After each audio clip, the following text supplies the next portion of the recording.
নমস্কার বন্ধুরা, আলিয়াস লাভ কিচেনে সবাইকে স্বাগত। আজকে বানাবো সম্পূর্ণ নিরামিষ একটা রেসিপি। এই নিরামিষ রেসিপিটা নিরামিষ দিনে একবার বানিয়ে অবশ্যই দেখবেন। এটা এমন একটা রেসিপি যে এর সঙ্গে আর অন্য কিচ্ছু লাগবে না, এক পদেই কিন্তু এক থালা ভাত সবাই খেয়ে নিতে পারবে।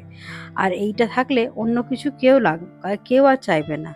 এটা অবশ্যই বানাবেন বাড়িতে একবার, দেখবেন বাচ্চা থেকে বড় সবাইরই খেতে খুব ভালো লাগবে। খুব সামান্য উপকরণ দিয়েই হয়ে যাবে, বাড়িতে সামান্য কিছু থাকলেই হয়ে যাবে। আপনারা ভাবতেই পারবেন না যে এটা কী দিয়ে বানানো হয়েছে। যখন আমি রেসিপিটা শুরু করব তখন আপনারা অবাক হয়ে যাবেন। তাই প্রথমে কড়াইয়ে তেল গরম করে নিয়েছি। আমি এটা সর্ষের তেল দিয়েছি, কেউ চাইলে সাদা তেলও দিতে পারেন। এতে সামান্য আমি কয়েকটা গোটা জিরে ফোড়ন দিয়ে দিলাম। জিরেটা কয়েক সেকেন্ড ভেজে নেওয়ার পর কাঁচা লঙ্কা আর আদা একটু কুচিয়ে নিয়েছিলাম, সেটা আমি দিয়ে দিলাম। এটা আমি 1 মিনিট মতো ভেজে নেব, যাতে আদার কাঁচা গন্ধটা চলে যায়। 1 মিনিট ভেজে নেওয়ার পর এর মধ্যে আমি একটা ছোট সাইজের টমেটো দিয়ে দেবো। দেখুন মোটামুটি 1 মিনিট আমার ভাজা হয়ে গেছে। এরপর আমি এর মধ্যে দিয়ে দেবো টমেটোটা একটু দিয়ে দেওয়ার পর চেষ্টা করবেন টমেটোটা দেওয়ার সঙ্গে সঙ্গেই নুনটা দিয়ে দিতে। কারণ টমেটো দেওয়ার পরেই যখন নুনটা দিয়ে দেবেন, তাহলে কী হবে বলুন তো, টমেটোটা চট করে নরম হয়ে যাবে। তা টমেটো যদি পরে দেন তাহলে কিন্তু অতটা তাড়াতাড়ি নুনটা দিলে নরম হয় না। ওই জন্য চেষ্টা করবেন টমেটো দেওয়ার সঙ্গে সঙ্গে দিয়ে দিতে। দেখুন আমি দিয়ে দিয়েছিলাম টমেটোর সঙ্গে নুনটা, বলে তাড়াতাড়ি আমার নরম হয়েছে। আমি স্বাদ মতো নুনটাই দিয়ে দিয়েছিলাম। সেটা অবশ্য আমি দেখাতে পারিনি, আমার একটু ক্যামেরার প্রবলেম হয়েছিল।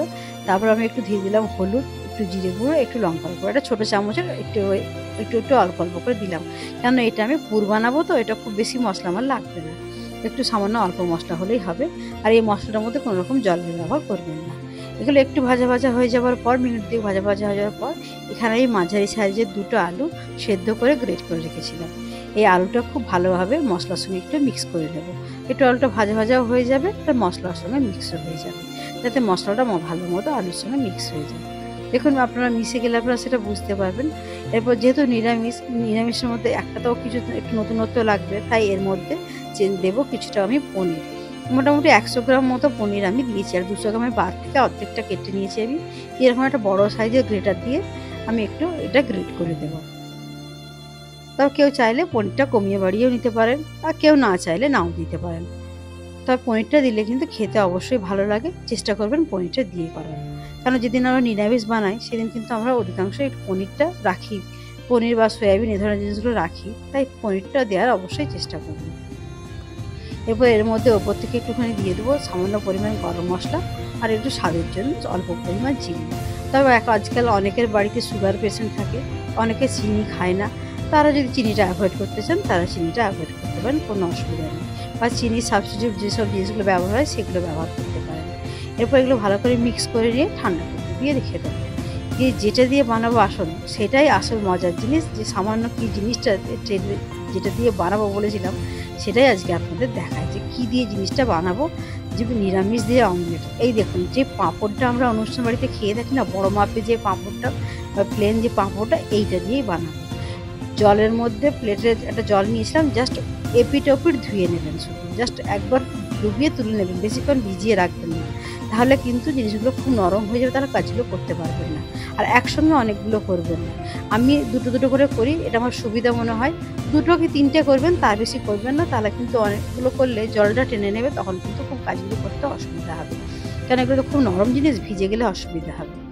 এই যে মাঝখানে এরপর প্রয়োজন মতো আমি একটুখানি পুরটা দিয়ে দেবো। কেউ যদি চান একটু বেশি মোটা করে দিচ্ছি, আমি একটু মোটাই দিয়েছি, কেউ চাইলে একটু পাতলাও দিতে পারেন, বা এর থেকে ছোটো সাইজের পাঁপড়ও পাওয়া যায় প্লেন, চাইলে এর থেকে ছোটো সাইজের পাঁপড়ও আপনারা ব্যবহার করতে পারেন। দেখুন আমি 2 সাইড থেকে এরকম মুড়ে নিয়ে ভালো করে চারপাশ একটু চেপে চেপে দিচ্ছি। যেভাবে আমরা 4 ভাঁজ পরোটাগুলো বানাই, ওইভাবেই একটা ভাঁজ দিয়ে দেবো। কিন্তু সাইডগুলো ভালো করে চারপাশ ভালো করে চেপে দেবেন, কিন্তু তা নাহলে খুলে যাওয়ার একটা সম্ভাবনা থাকতে পারে। তবে খুলবে না, দেখবেন একটু আঠালো মতো হয় তো পাঁপড়, ওটা চট করেই চেপে যাবে। আরেকটা আপনাদের সুবিধার জন্য দেখিয়ে দিচ্ছি। দেখুন পাঁপড়টা নিয়ে মাঝখানে আবার পুরটা দিয়ে দেবেন, প্রয়োজন মতো পুরটা দিয়ে দিলেন, দিয়ে একটু চামচে করে স্প্রেড করে দিলেন, দিয়ে 4 পাশ থেকে একটু সেই পরোটা যেরকমভাবে আমরা মুড়ি সেরকমভাবে মুড়ে দেবেন। একটু হাত দিয়ে ভালো করে চেপে দেবেন। চেপে দিলে জিনিসগুলো খোলার ভয়টা থাকে না। দেখুন এভাবে মুড়ে দেবেন, মুড়ে দিলে হয়ে গেল। এরপর একটা একটা করে আমি একটা বা দুটো যেরকম আপনার সাইজের কড়াটা হবে সেভাবে আপনি এগুলো ভেজে নেবেন। পাঁপড় ভাজতে আমরা সবাই জানি বেশিক্ষণ লাগে না। ২ মিনিট হলে ১-২ মিনিট হলেই পাঁপড় কিন্তু ভাজা হয়ে যায়। কিন্তু এটা যেহেতু একটু মোটা হয়তো ১ মিনিটের বেশি লাগতে পারে। নাহলে পাঁপড় তো আমাদের ১ মিনিটে ভাজা হয়। একটু মিডিয়াম হিটে ভাজবেন তাহলে ভেতরের এটাও একটু ভাজা হয়ে যাবে। একটু হালকা গরম তেলটা খুব বেশি আমি গরম করিনি। একটু মিডিয়াম ফ্লেম গরম ছিল। আমি আরেকবার উল্টে দিলাম। একটা সুন্দর কালার ধরলেই কিন্তু আমার এগুলো হয়ে যাবে। এরপর সেরকম মতো ভেজে কালারগুলো সুন্দর মতো করে নিয়ে আমি তেল থেকে এটা তুলে নেব। দেখুন পাঁপড়গুলো কিন্তু আমার এদিকটাও হয়ে গেছে, ওদিকটাও হয়ে গেছে। এবার পাঁপড়গুলো কিন্তু আমার তোলার মতো হয়ে গেছে। এরপর আমি পাঁপড়গুলো একটা, একটা করে তেল থেকে তুলে নেব। একটু তেল থেকে ঝাঁকিয়ে এবার উল্টো দিকটা দেখিয়ে দিয়ে আপনাদের হয়েছে কিনা দেখুন। এদিকটা কিন্তু খুব সুন্দর লাল হয়ে গেছে। দেখুন কত সুন্দর লাল হয়ে গেছে বুঝতেই পারছেন। এরপর এর থেকে বেশি রাখলে কিন্তু পুড়ে যাবে। এরপর আমি তেল থেকে এগুলো তুলে নিলাম। বাকি আরও আমি যেগুলো যে কটা বানিয়েছি সেগুলো আমি ভেজে নেব। আমি বেশি বানাইনি, ৪ টে বানিয়েছি কারণ আমার বাড়িতে বেশি মেম্বার নেই। ওই জন্য আমি অল্প বানিয়েছি। আপনাদের প্রয়োজন মতো বানাবেন। সেজন্য আমি যে মশলাটা যা দিয়েছি সেরকম আপনারা জিনিসগুলো সব জিনিসগুলো কমিয়ে বাড়িয়ে নেবেন। আমার এই ৪ টে বানানোর জন্য আমার যা প্রয়োজন লেগেছে আমি সেরকম আপনাদের ৪ টের আন্দাজে দেখালাম। আপনারা আপনাদের প্রয়োজন মতো কমিয়ে বাড়িয়ে নেবেন। আমার ভাজাগুলো সব শেষ হয়ে গেছে। এরপর কড়াইয়ের মধ্যে ৩-৪ চামচ মতন একটু সরষের তেল গরম করে গোটা জিরে ফোড়ন দিয়েছি। যেহেতু নিরামিষ জিনিস একটু তো ফোড়ন লাগে। একটু শুকনো লঙ্কা আর তেজপাতা ফোড়নে দিয়ে দেবো। শুকনো লঙ্কা তেজপাতা ফোড়নটা হয়ে যাওয়ার পর একটা টমেটো মাঝারি সাইজের কেটে আমি এর মধ্যে দিয়ে দেবো। দিয়ে এর মধ্যে আমি দিয়ে দেবো প্রথমেই আমি দিয়ে দেবো একটুখানি নুন, কারণ নুনটা দিয়ে দিলে আমি প্রথমে বলেছি যে নুন দিয়ে দিলে টমেটোটা তাড়াতাড়ি নরম হয়ে যাবে। নুন আমি প্রথমে আদা বাটাটা দিয়ে দিই। আদা বাটাটা দিয়ে দিলে কী হবে, কাঁচা গন্ধটা চলে যাবে। এখানে শুধু আদা বাটার ব্যবহারটা আমি করলাম। কেউ চাইলে কিন্তু আদা গ্রেট করেও দিতে পারেন। আমার কাছে আদা বাটা ছিল তাই আমি আদা বাটাটাই আজকে ব্যবহার করলাম।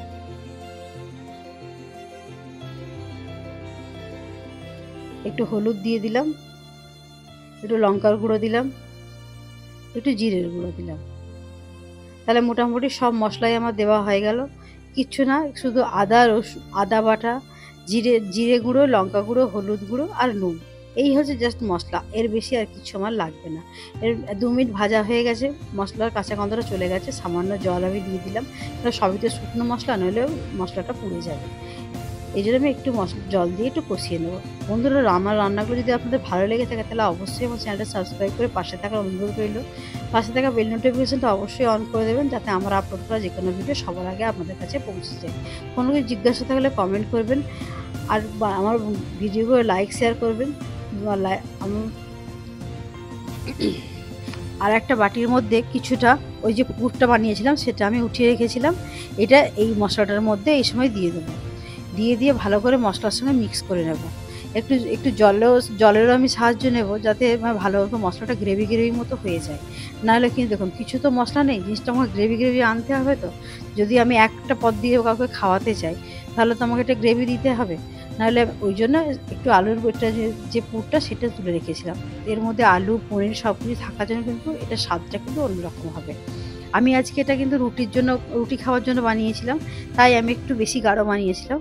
তো যে কাপটা দিয়ে আমি বানাচ্ছি, একটা কফি মগ যে আমি নিয়ে ব্যবহার করছি, এই মগটার আমি 1/2 কাপ জল এখানে ব্যবহার করলাম। আপনারা যদি ভাত দিয়ে খান আর একটু গ্রেভিটা বেশি করে নিতে পারেন, সেটা ভালো লাগে, খারাপ লাগে না। ভাত দিয়ে খাওয়ার জন্য ঝোলটা যেরকম চাইবেন আপনারা বানাবেন, আর যেরকম চাইবেন রুটি দিয়ে সেরকম বানাবেন। ওপর থেকে একটু চিনি, একটু গরম মশলা দিয়ে দিলাম। তো প্রথমেই বলেছি যদি কেউ চিনি খেতে না চান বা কোনো অসুবিধা থাকে তারা চিনির ব্যবহারটা করবেন না। দিয়ে এরপর এর মধ্যে এই ঝোলটা ফুটে গেলে পাঁপড়ের যে অমলেটগুলো ভেজে রেখেছিলাম সেগুলো দিয়ে দেবো। 2টো কাঁচা লঙ্কা আমি দিয়ে দিলাম। এরপর ওটা দিয়ে দেবো। পাঁপড়গুলো একটা একটা করে আমি এরপর সাজিয়ে দেবো। এই জিনিসগুলো এই পিঠ ওপিঠ একটু উল্টে দেবেন, বেশিক্ষণ ফোটানোর প্রয়োজন নেই। পাঁপড়গুলো অলরেডি ভাজা, বেশিক্ষণ ফোটালে কিন্তু খুব বেশি নরম নেতিয়ে যাবে। একটু অল্প হালকা ফুটে গেলেই একটু চাইলে কেউ একটু ঘিয়ের ব্যবহারও করতে পারেন। এখানে আমি ঘিয়ের ব্যবহার করিনি। এভাবে এটা হয়ে গেলে নামিয়ে নেবেন। বন্ধুরা, আপনারা আপনারা ভালো থাকবেন, সুস্থ থাকবেন। আজকের রেসিপিটা আমি এখানেই শেষ করছি। ফিরে আসবো অন্যদিন অন্য কোনো নতুন ভিডিও নিয়ে।